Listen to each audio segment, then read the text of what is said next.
Di sini saya akan menjelaskan materi mengenai cara menentukan tema, topik, dan judul pada karya tulis ilmiah. Pertama, mengenai penentuan tema. Saya akan menjelaskan terlebih dahulu apa itu tema. Tema adalah suatu gagasan pokok atau ide pikiran tentang suatu hal. Tema ini bersifat umum dan luas. Nah, cara menentukan tema yaitu yang pertama, tema menarik perhatian penulis agar penulis berusaha untuk mencari lebih dalam lagi fakta mengenai tema yang diambil. Yang kedua, bahan-bahan penulisan dapat diperoleh. Sumber yang dapat diperoleh dalam menentukan tema bisa melalui pengalaman diri sendiri atau orang lain, hasil dari sebuah penelitian kita sendiri, dan lain-lain. Kedua, mengenai penentuan topik. Topik adalah inti utama dari seluruh isi tulisan yang hendak disampaikan, atau lebih dikenal dengan topik pembicaraan. Cakupan topik ini lebih terbatas dibandingkan tema. Cara menentukan topik yaitu yang pertama, topik menarik perhatian, yang kedua, ruang lingkupnya terbatas, yang ketiga, memiliki sumber acuan, dan yang keempat, memiliki data yang objektif. Ketiga, mengenai penentuan judul. Judul adalah nama yang dipakai untuk buku atau bab dalam buku yang dapat menyiratkan secara pendek isi atau maksud dari buku tersebut. Judul memiliki cakupan yang lebih sempit dan spesifik dibandingkan tema dan topik.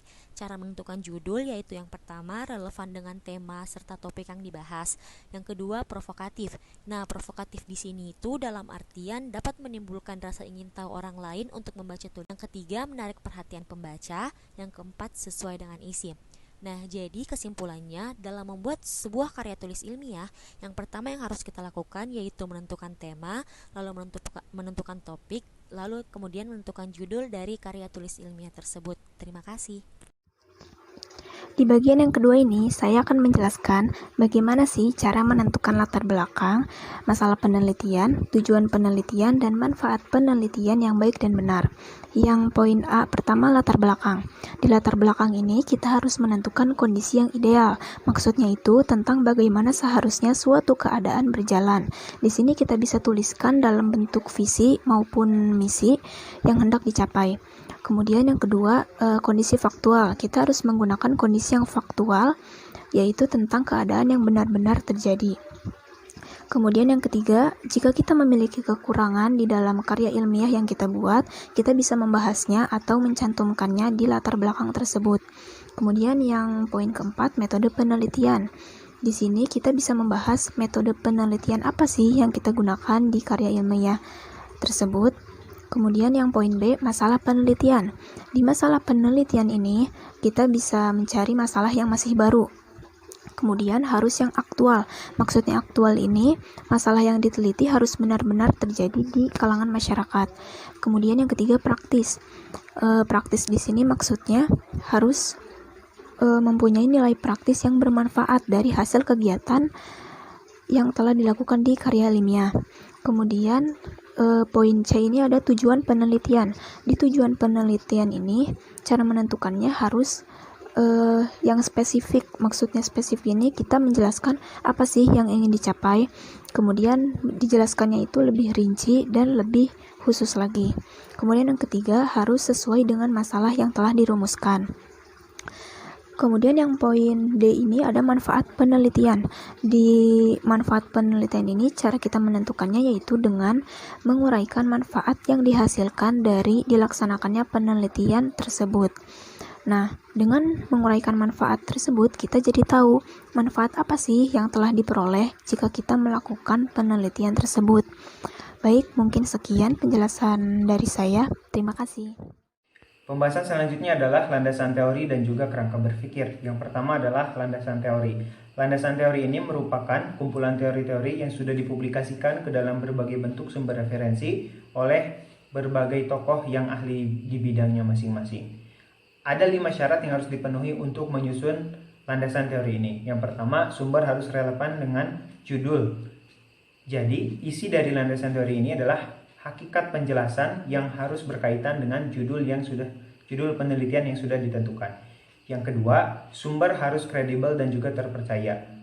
Untuk landasan teori ini hanya boleh mengambil sumber dari buku, kemudian jurnal, dan juga artikel para ahli di bidangnya masing-masing.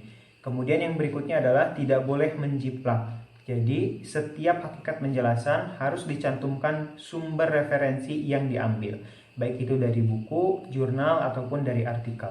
Kemudian yang berikutnya harus memuat beberapa referensi. Setiap hakikat penjelasan harus memuat 2 atau 3 referensi agar terjadi perbandingan yang lebih mencolok.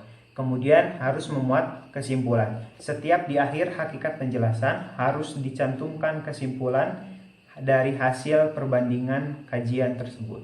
Kedua adalah menentukan konsep kerangka berpikir. Konsep kerangka berpikir ini merupakan serangkaian konsep dan juga kejelasan hubungan antar konsep-konsep yang dirumuskan berdasarkan dari hasil kajian teori dan juga konsep penelitian yang terdahulu.